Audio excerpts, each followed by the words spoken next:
Hello student, welcome again.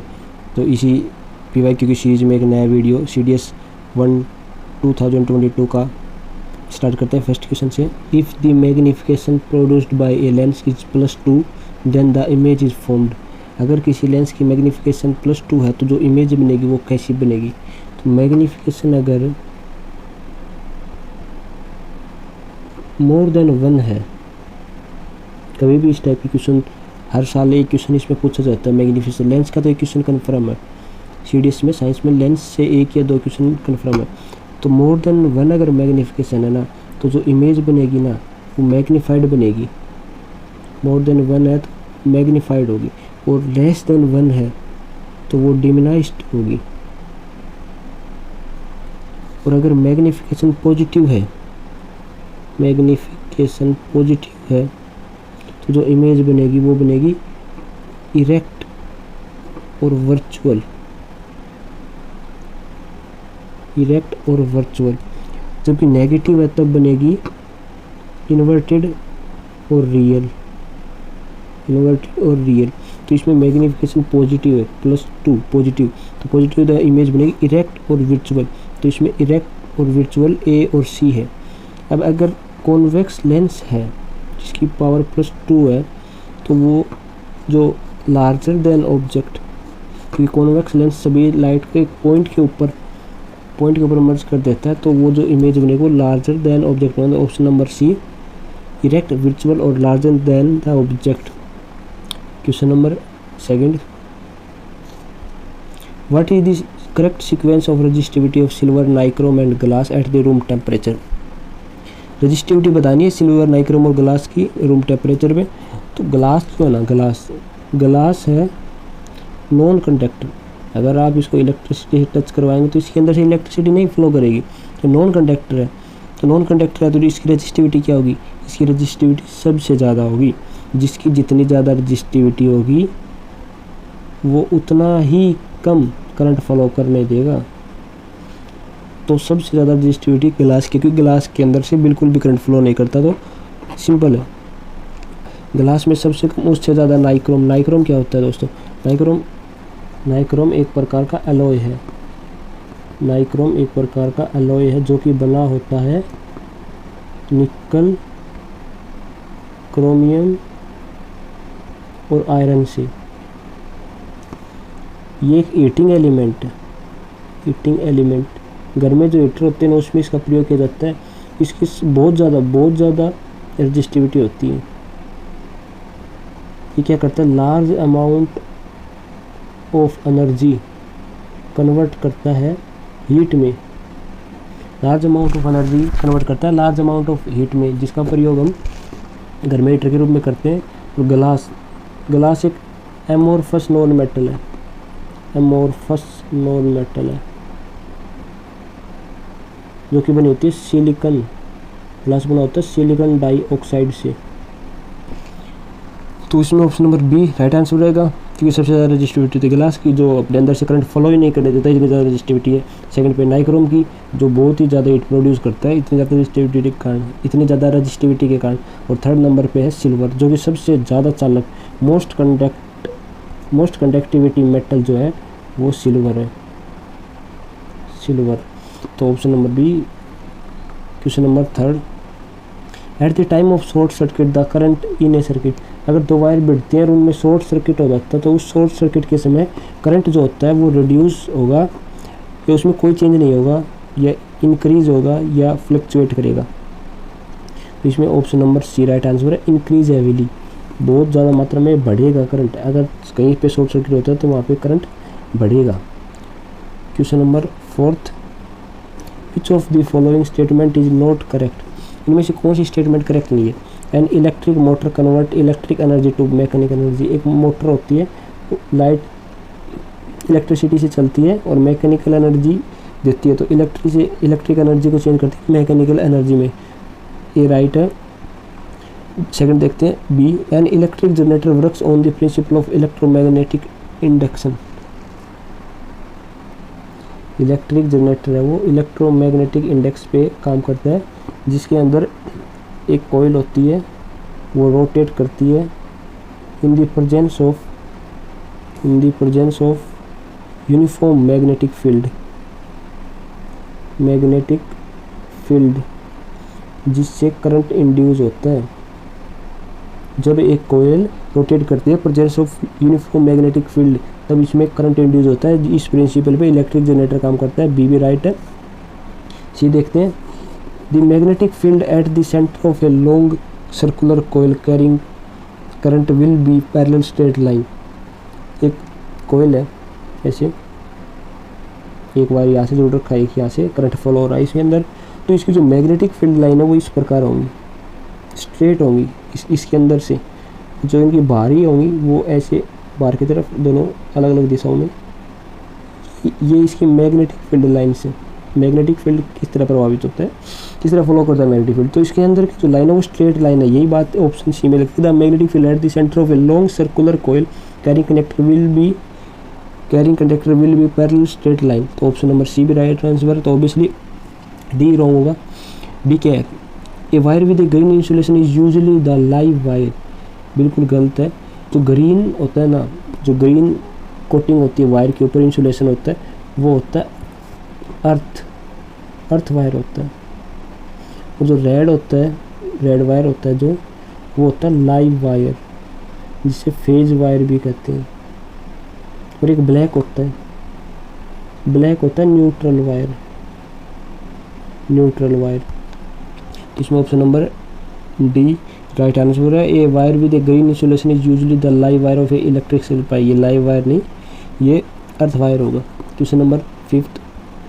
A boy completes 1 round of a circular track of diameter 200 metre in 30 second. What will be the displacement at the end of 3 minute and 45 second.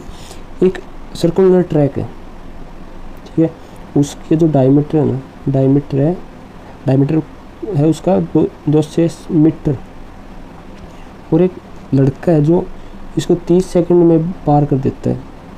30 second में इस circle को completely पार करके उसी स्थान पे आ जाता है। Displacement है इसमें। क्या होती है डिस्प्लेसमेंट? एक होती है डिस्प्लेसमेंट और एक होती है डिस्टेंस। एक होती है डिस्प्लेसमेंट और एक होती है डिस्टेंस। डिस्प्लेसमेंट होती है शॉर्टेस्ट डिस्टेंस बिटवीन 2 पॉइंट, ठीक है, और डिस्टेंस होती है 2 पॉइंटों के अंदर जो ऑब्जेक्ट कितनी भी दूरी ट्रैवल करता है, कितनी भी डिस्टेंस ट्रैवल करता है, वो होती है डिस्टेंस।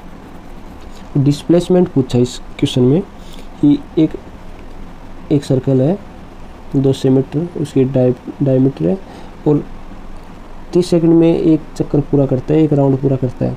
तो 3 मिनट और 45 सेकंड में कितना करेगा? तो 3 मिनट और 45 सेकंड को सेकंड में कन्वर्ट करें तो ये 60 गुणा में 3 180, और 180 प्लस में 45, तो ये होगा 180 प्लस में 45 5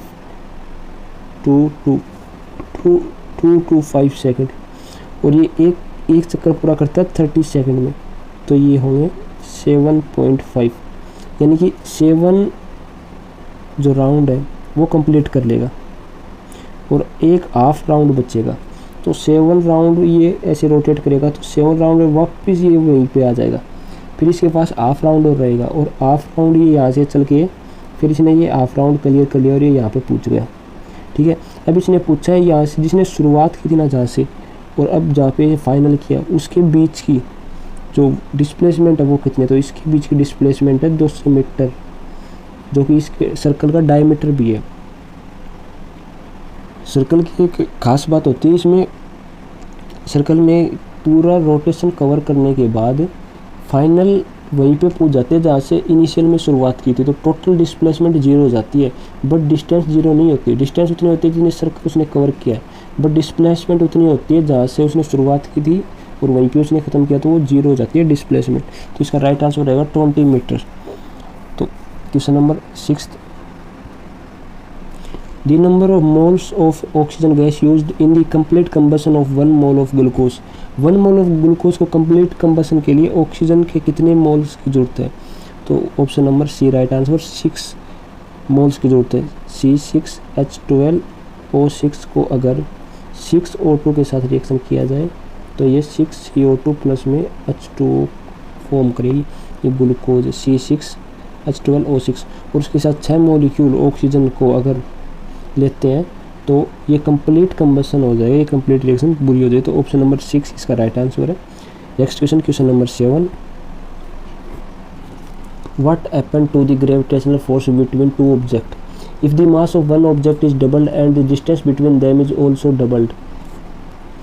अगर किसी ग्रेविटेशनल फोर्स के ऑब्जेक्ट के एक के मास को बढ़ा दिया जाए और उनके जो डिस्टेंस है उनको उसको डबल कर दिया जाए, दो ऑब्जेक्ट हैं, उनमें एक ऑब्जेक्ट के मास को दुगना कर दिया जाए और डिस्टेंस को दुगनी कर दी जाए, तो टोटल फोर्स पे क्या, ग्रेविटेशनल फोर्स पे क्या प्रभाव पड़ेगा। तो फोर्स होता है m1 upon m2, mass of one object and mass of second object upon में r²। ठीक है, F is equal to G m1 m2 upon में r²। जी क्या है, जी है ग्रेविटेशनल कांस्टेंट, जी की वैल्यू होती है 6.67 अपॉन में 10⁻⁻11 मीटर क्यूब के जी इनवर्स सेकंड स्क्वायर। ये दोस्तों होता है यूनिवर्सल कांस्टेंट होता है, पूछ लिया जाता है बहुत बार। इसके ग्रेविटेशनल कांस्टेंट का वैल्यू बताइए, कुछ माइनर सा डिफरेंस इनमें हमें देखने को मिलता है। अगर डायमेंशनल फार्मूला की बात करें फोर्स की तो वो है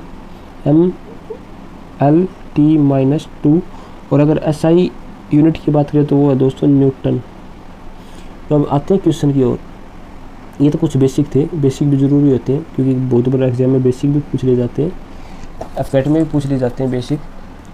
मास 1 है m और मास 2 है 2m, यानी कि दोगुना कर दिया गया और जो डिस्टेंस उनके बीच वो है r और वो कर दी गई है, जो फाइनल डिस्टेंस है वो कर दी गई है दोगुनी। तो क्या बनेगा इसमें बनेगा F is equal to G m1 2m2 upon में 2r²। तो ये हो जाएगा 2g m1 m2 अपॉन में स्क्वायर होगी तो 4r²। तो 2 से 2 4 कट जाएगा तो ये 1/2 आएगा, तो ये होगा 1/2 g m1 m2 अपॉन में r²। तो ये तो वही फोर्स का फॉर्मूला पर ये ऑफ हो गया। तो इससे ये प्रूव हो जाता है कि अगर एक ऑब्जेक्ट का मास को अगर डबल करें और डिस्टेंस को कम्प्लीटली डबल कर दे तो जो फोर्स है वो ऑप्शन नंबर सी ऑफ हो जाएगा। नेक्स्ट क्वेश्चन, क्वेश्चन नंबर 8, एक लेंस से और एक ग्रेविटेशनल फोर्स से क्वेश्चन पक्का न्यूमेरिकल आते हैं इन दोनों में। तो कन्फर्म में 2 या 3 न्यूमेरिकल 35 या 36 क्वेश्चनों में आते हैं और वो इन्हीं टॉपिक्स में से आते हैं। तो आप क्या करें, इन टॉपिक्स से न्यूमेरिकल करके देखें, ज़्यादा हार्ड नहीं आते पर ठीक है इजीली कर सकते हैं numerical. Question number 8, which of the following is not an example of oxidation reaction. Oxidation reaction का कौन सा एक एग्जाम्पल नहीं होता। क्या होती है ऑक्सीडेशन रिएक्शन? ऑक्सीडेशन रिएक्शन होती है addition of oxygen and removal of hydrogen, उसी को बोलते हैं ऑक्सीडेशन रिएक्शन। ठीक है, तो इनमें से कौन सी एक ऑक्सीडेशन रिएक्शन नहीं है? Taste of butter change if left for a longer period, अगर इसको इन्वायरमेंट में अगर बटर को बाहर छोड़ दें तो खट्टा हो जाएगा, एक ऑक्सीडेशन रिएक्शन है। The reddish brown powder gets coated on article made of a iron, ये भी एक ऑक्सीडेशन रिएक्शन है। Wine gets sour with time, ये भी एक oxidation reaction. Option number B, ये एक ऑक्सीडेशन रिएक्शन नहीं है। एक वाइट सब्सटेंस बन जाता है when an aqueous solution of barium chloride is mixed with sodium sulphate solution. Barium chloride को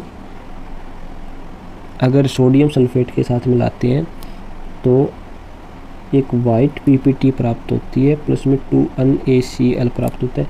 बेरियम सल्फेट जिसको वाइट पीपीटी भी बोलते हैं, ये एक ऑक्सीडेशन रिएक्शन नहीं है। ऑप्शन नंबर 20 में राइट आंसर है। बेरियम क्लोराइड को मिक्स करते हैं सोडियम सल्फेट के साथ तो एक वाइट सब्सटेंस फॉर्म होता है जिसको बेरियम सल्फेट भी बोलते हैं, वाइट पीपीटी भी बोलते हैं। ये एक ऑक्सीडेशन रिएक्शन नहीं है। Question number 9, which of the following statement is true when non metal are dissolved in water. Option दे रखें, they produce basic oxide, they produce acidic oxide, they produce neutral oxide, they produce hydroxide. तो इसमें option number A right answer होगा। Most जो metal होती है ना, most metal वो give rise to basic oxide, basic oxide देती है वो,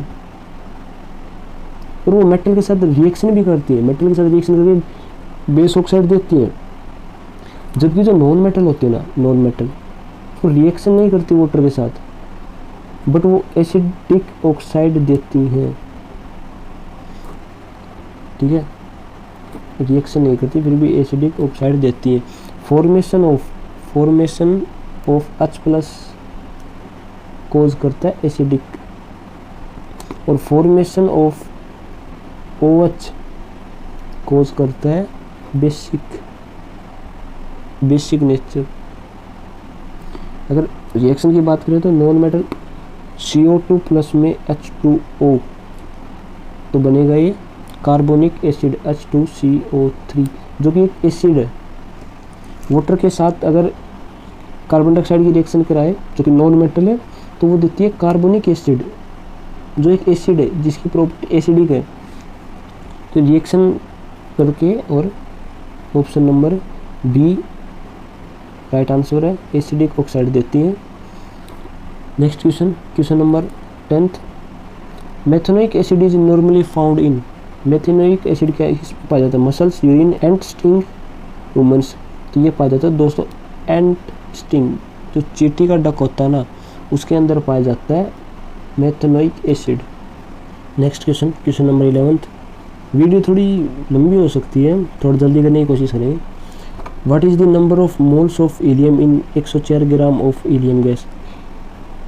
104 ग्राम हीलियम में कितने मोल ऑफ हीलियम होंगे?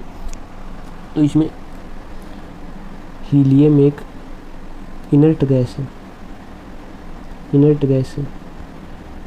जो कि खुद स्टेबल रह सकती है। इसका जो एटॉमिक वेट वो है 4 ग्राम।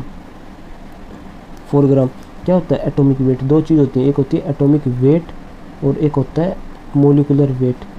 ये इससे संबंधित है। अगर ये दो चीज़ आपको पता होंगे तो आप आसानी से सोल्व कर सकते हैं।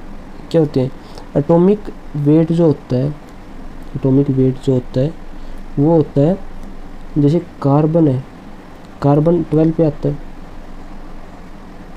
कार्बन का एटॉमिक मास 12 है, तो 1/12 अपॉन में जो हाइड्रोजन का मास है ना, जो कि 1.0008 है, उससे कितना गुना है वो होता है एटॉमिक वेट। और मोलिकुलर वेट होता है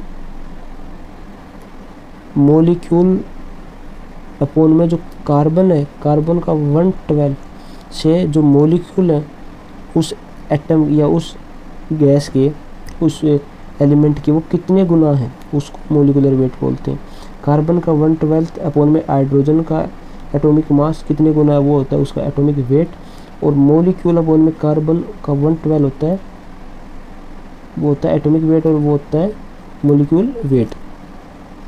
अब अपन क्वेश्चन देखते हैं।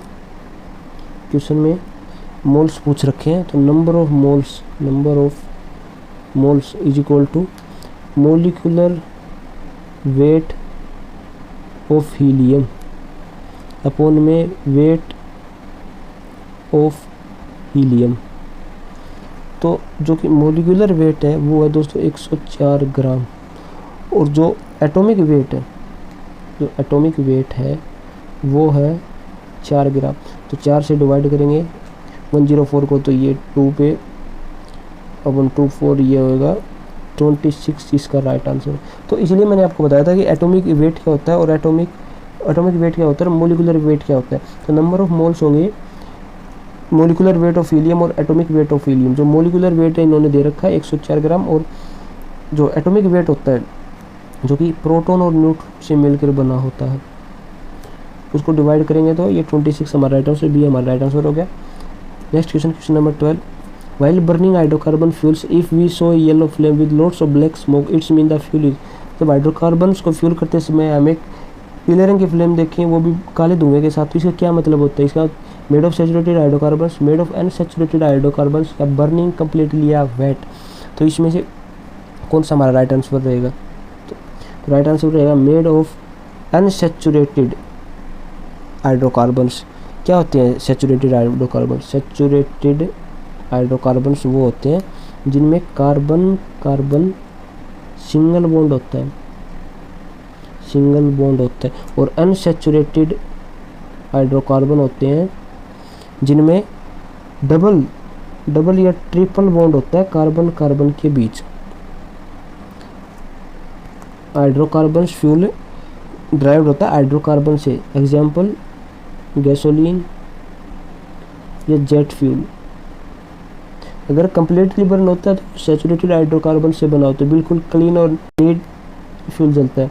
और अगर अनसैचुरेटेड कार्बन से बनता है तो जो स्मोक आता है, ब्लैक स्मोक, वो होता है अनबर्नड कार्बन, जो कार्बन पूरी तरह से बर्न हुए उन कार्बनों का धुआं आता है। तो option number B right answer, made of unsaturated hydrocarbons. Question number 13, the number of saturated and unsaturated bond of cyclohexane. तो मैंने बताया सैचुरेटेड वो होते हैं जिनमें सिंगल बॉन्ड होता है और अनसैचुरेटेड वो होते हैं जिनमें डबल बॉन्ड होता है। तो इसके लिए हमें सबसे पहले साइक्लोहेक्सेन की स्ट्रक्चर मालूम होनी चाहिए। तो साइक्लोहेक्सेन में 6 हेक्सेन मतलब 6, साइकिल से स्ट्रक्चर में 6 कार्बन होते हैं। इस प्रकार की कुछ स्ट्रक्चर है, 3 3 6 ये इसमें कार्बन होते हैं। तो इनसे अटैच होता है hydrogen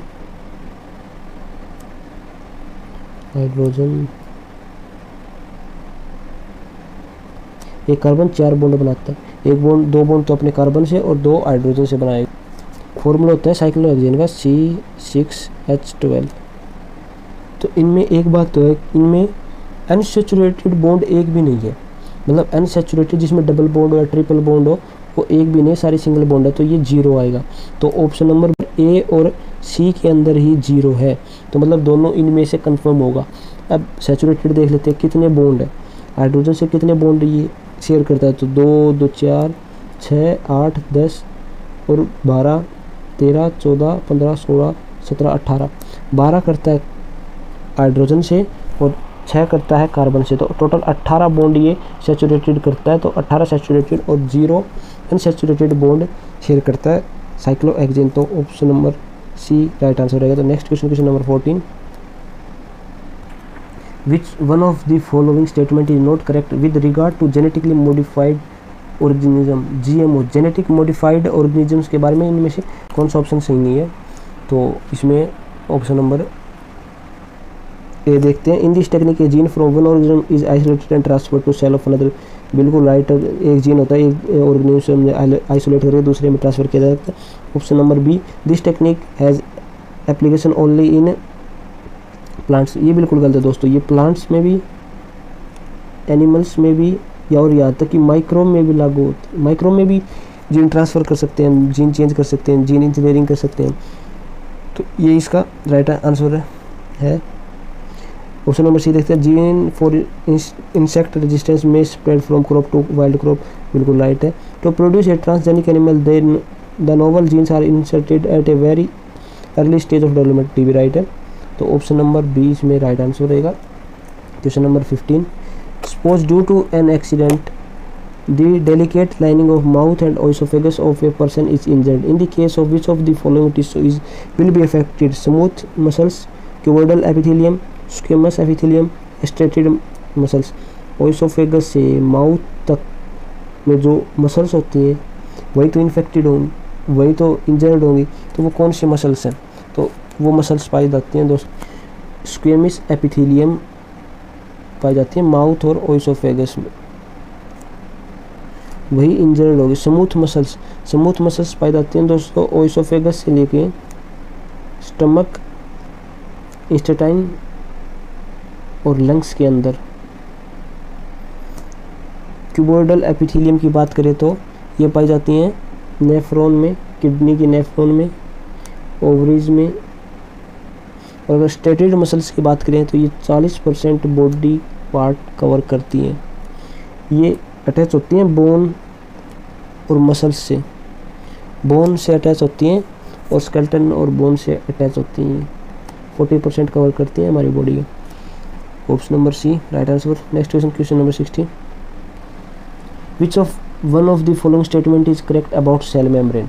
option number 8 is made of cellulose, नहीं बिल्कुल नहीं, ये बनी होती हैं फोस्फोलिपिड लेयर से, फोस्फोलिपिड बाइलेयर से बनी होती हैं सेल मेम्ब्रेन, तो ये तो डिस्क्रिमिनेट हो जाएगा। Option number B, it is a permeable structure for all substance के लिए परमेबल है, नहीं दोस्तों, ये सभी सब्सटेंस के लिए परमेबल नहीं है, ये बस हाइड्रोफोबिक सब्सटेंस के लिए। क्या होते हैं हाइड्रोफोबिक वो होते हैं जो वाटर में डिजोल्व नहीं होते, उनके लिए ये परमेबल है। इसको बोलते हैं सेमी परमेबल, यानी कि सिलेक्टिवली सेमी परमेबल मेम्ब्रेन होती है। ये भी रॉन्ग हो जाएगा, ऑप्शन नंबर 3, तो ऑप्शन सी राइट आंसर हो जाएगा। It is a flexible and enables the cell to engulf many material, और ये इट डज नॉट अलाउ करती है, डिफ्यूजन करती है गैसेज और ऑक्सीजन और कार्बन डाइऑक्साइड को अलाउ करती है, बिल्कुल अलाउ करती है, तो ये बिल्कुल नहीं, ऑप्शन नंबर सी इसका राइट आंसर हो जाएगा। देखते हैं next question number 17। Question number 17 plant prepare glucose in the process of respiration, photosynthesis, degradation, mineral absorption, तो वो बनाते फोटोसिंथेसिस, प्लांट बनाते हैं ग्लूकोज फोटोसिंथेसिस के दौरान। C6CO2 प्लस में 12H2O सनलाइट की प्रेजेंस में क्लोरोफिल में क्लोरोप्लास्ट उनके द्वारा बनाती है C6H12O6 प्लस में 6H2O प्लस में 6O2। H2O को वेपोराइज कर देती है पत्तियों के द्वारा और ऑक्सीजन को वायुमंडल में छोड़ देती है, जिनको हम ग्रहण करते हैं। और अगर बात करें H2O, तो ये लैंड से, धरती से प्राप्त करती है जड़ों के द्वारा, और CO2 को वातावरण से। और क्लोरोप्लास्ट पत्तियों में पाया जाने वाला क्लोरोप्लास्ट फोटोसिंथेसिस कराने में सहायक है, तो option number B right answer. Question number 18 the disease rickets develop in child due to the deficiency of D, vitamin D के कारण ये जो डिजीज होती है rickets, option number B right answer vitamin D. और विटामिन डी का रासायनिक जो नाम है, बहुत बड़ी क्वेश्चन में, ये छोटे एग्जाम में इनमें तो पूछते हैं, पर इसमें भी कभी कभी ये जो मैच करने होता है ना, इसमें पूछ लिया जाता है, तो इसका नाम होता है कैल्सीफेरोल। और इससे जो डिजीज होती है वो रिकेटस। विटामिन ए का रासायनिक नाम होता है रेटिनोल, और डिजीज होती है इससे नाइट ब्लाइंडनेस, ये डिफिशियंसी के कारण होती है। और विटामिन सी का रासायनिक नेम होता है एस्कॉर्बिक एसिड, और जो डिजीज़ होती है इससे होती है स्कर्वी।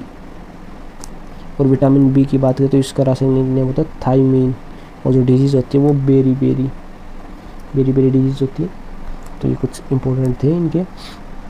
नेक्स्ट क्वेश्चन नंबर 19, इनमें मैच करने प्लमनरी आर्टरी, कैपिलरी, कोरोनरी आर्टरी और प्लमनरी वेन। तो इसमें आर्टरी और वेन से हम इजीली एलिमिनेशन करके कर सकते हैं। वेन क्या होती है?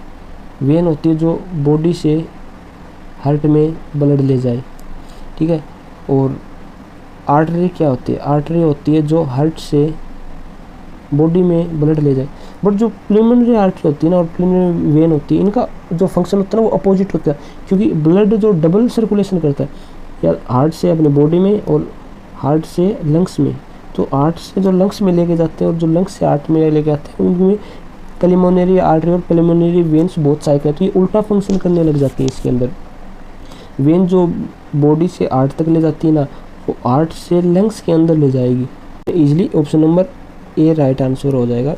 जो पल्मोनरी आर्टरी होती है ना, वो कैरी करती है ब्लड को हार्ट टू लंग्स, और जो कैपिलरीज होती हैं वो करती हैं कनेक्शन बिटवीन आर्टरी और वेन्स का जो कनेक्शन होता है वो कैपिलरीज के द्वारा होता है।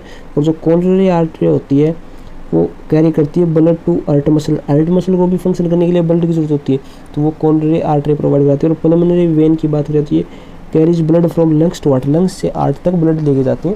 तो ये मैच द फंक्शन थे।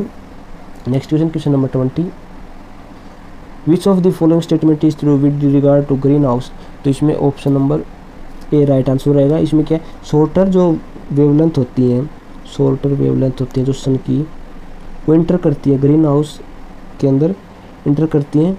और जो लॉन्गर होती हैं, लॉन्गर जो वेवलेंथ होती है वो प्लांट के द्वारा अब्जॉर्व कर ली जाती है, जो वापस नहीं जा पाती। और जो शॉर्टर लेंथ है वो वापस ली जाती है, और ये लैंड और प्लांट के द्वारा अब्जॉर्व कर ली जाती है, जो वापस नहीं जाती। तो ऑप्शन नंबर इसमें ये राइट आंसर होएगा। ग्रीन हाउस गैस में आती हैं CO2, CH4 methane, N2O nitrous oxide और CFC chlorofluorocarbon. Question number next 21। Question number 21, an object wait 9 Newton on the surface of earth, what would be its weight when it made on the surface of planet where the acceleration due to gravity is 9 times that on the surface of earth। अगर किसी object का अर्थ के ऊपर 9 Newton wait है तो उस planet पे क्या वेट होगा जिसका एक्सेलरेशन अर्थ से 9 टाइम्स ज़्यादा है। तो क्या होता है वेट? वेट होता है मास गुणा में एक्सेलरेशन। तो जो अर्थ पे 9 न्यूटन है, अगर हम उसका मास निकाल लें, अगर 9 न्यूटन वेट है तो उसका मास निकालें, एक्सेलरेशन होता है 9.81 मीटर सेकंड स्क्वायर अर्थ पे, तो ये आ जाएगा 0.917 kg। यानी कि उसका जो वेट है वो 0.917 kg वेट है।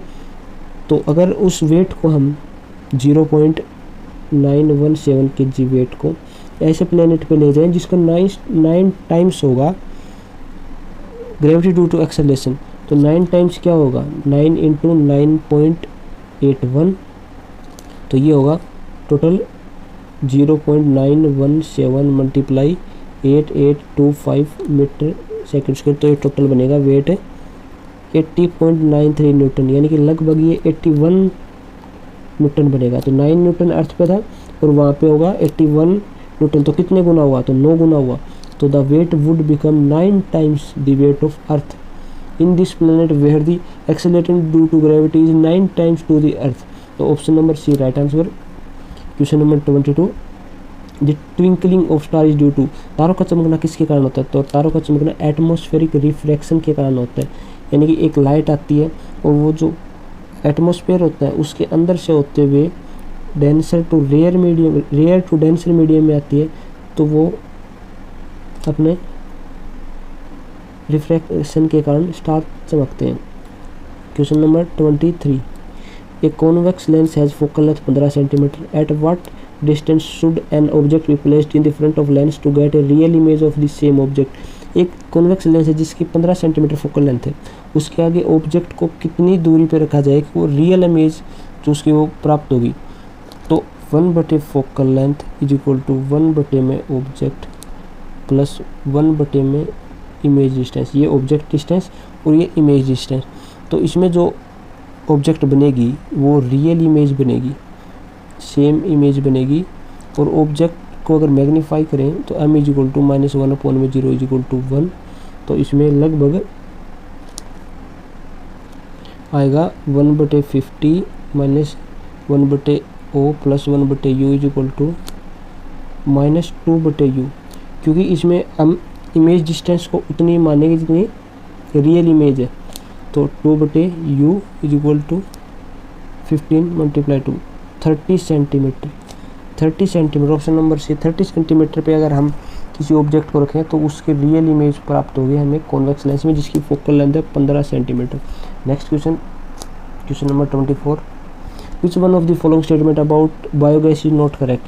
बायोगैस के बारे में कौन सी स्टेटमेंट गलत? It is mainly composed of methane gas, बिल्कुल सही है, मीथेन गैस से मेनली प्राप्त होती है। It is a non renewable source of energy, ये ऑप्शन गलत है। ये रिन्यूएबल सोर्स है, इसको इससे बाद इसका एक बार प्रयोग होने के बाद फिर इसको दोबारा बनाया जा सकता है, रीयूज किया जा सकता है। तो right B is equal to right, C देख लेते हैं, सी ऑप्शन।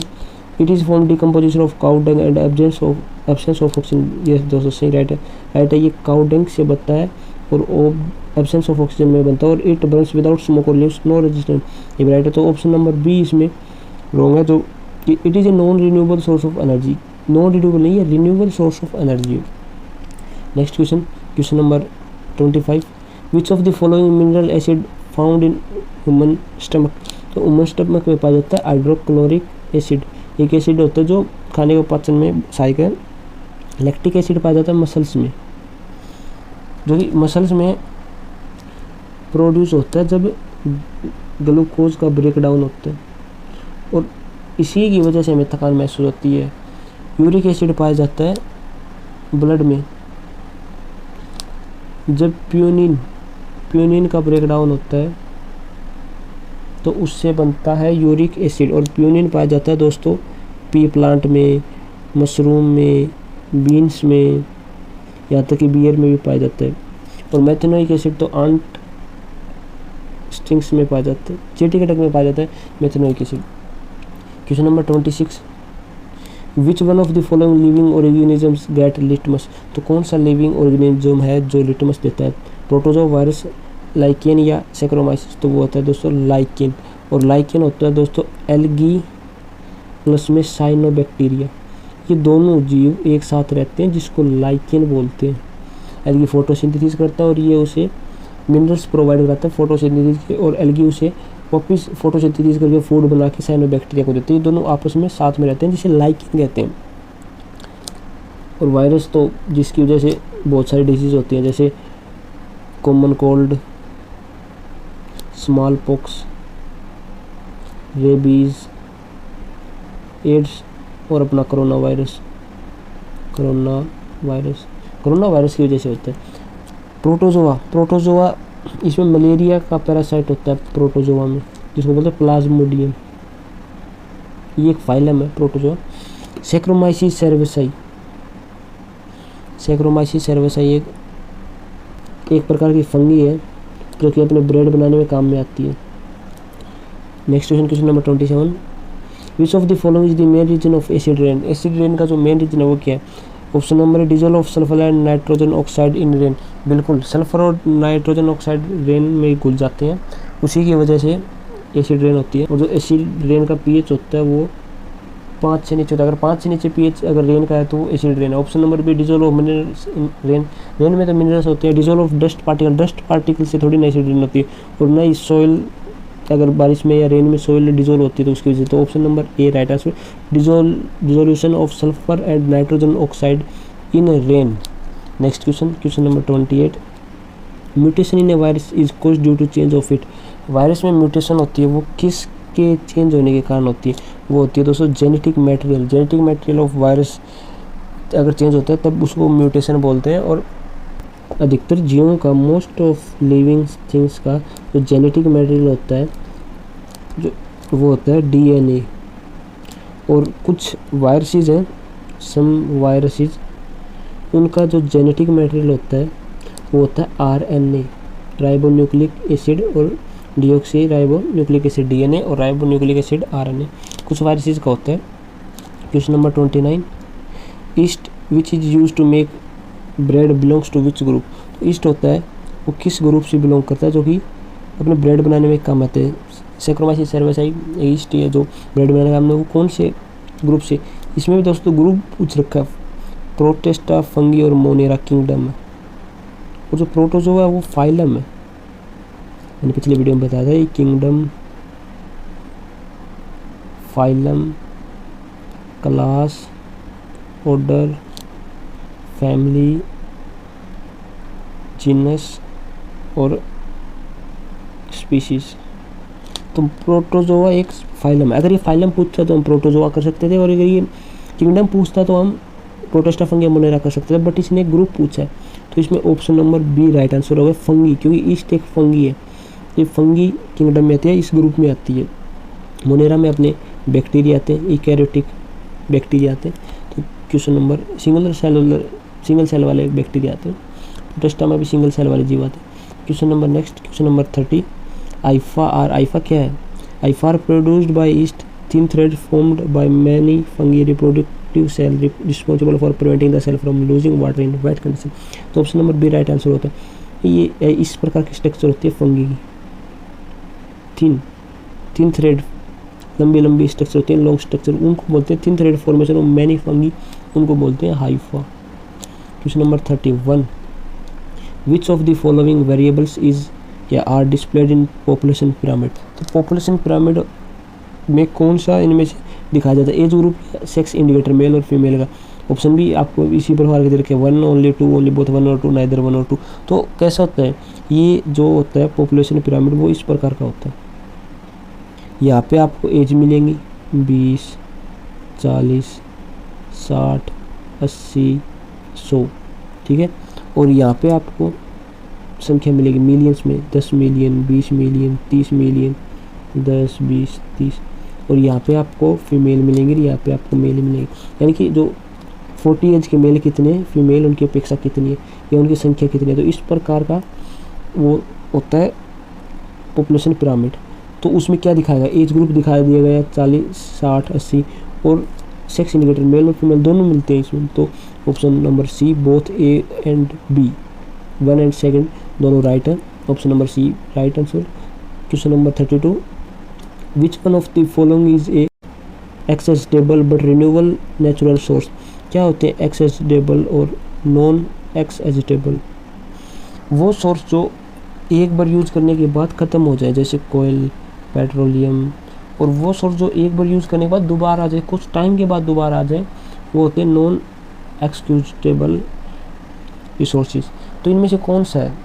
तो जो सोलर सेल्स होती हैं वो रिन्यूएबल नहीं होती, वो लगातार रहती हैं, और जो सॉइल होती है वो भी लगातार रहती है, और लैंडस्केप इन नेचुरल कंडीशन तो कोई सोर्स ऑफ एनर्जी है ही नहीं।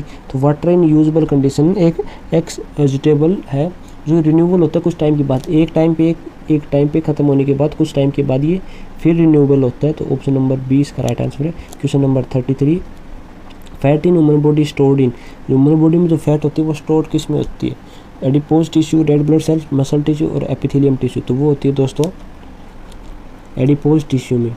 एडिपोज टिश्यू और रेड ब्लड सेल्स ऑक्सीजन को कैरी करते हैं ब्लड्स में, और मसल्स और एपिथेलियम तो एक टिश्यू का प्रकार है। 4 प्रकार के टिश्यू होते हैं, connective tissue, muscles tissue, epithelium tissue और नर्वस टिश्यू। 4 प्रकार के टिश्यू होते हैं। जो फैट होती है ह्यूमन बॉडी में वो एडिपोज टिश्यू में होती है। Next question number 34, which of the following is a feature of membrane. तो इसमें आपका right answer a bilayer of a phospholipid molecules in which protein and cholesterol are embedded. ये एक मेम्ब्रेन का फीचर है। तो next question number 35, which one of the following part of woman alimentary canal can be maximum length. तो वो है दोस्तों small intestine. नाम इसका स्मॉल है पर ये बड़ी होती है, लगभग होती है 7 मीटर की, और जो लार्ज इंटेस्टाइन होती है 1 मीटर की। तो इसमें option number B right answer हो जाएगा।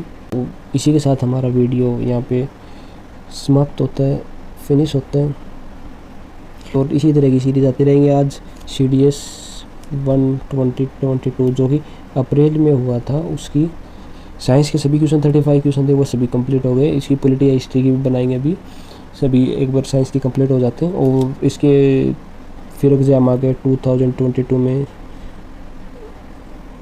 अप्रैल में आ गए हैं, एडमिट कार्ड भी आ गए। तो कैसी है तैयारी आपकी कमेंट बताइए, और लगे रहिए तैयारी हमारे साथ। जय हिंद, जय भारत।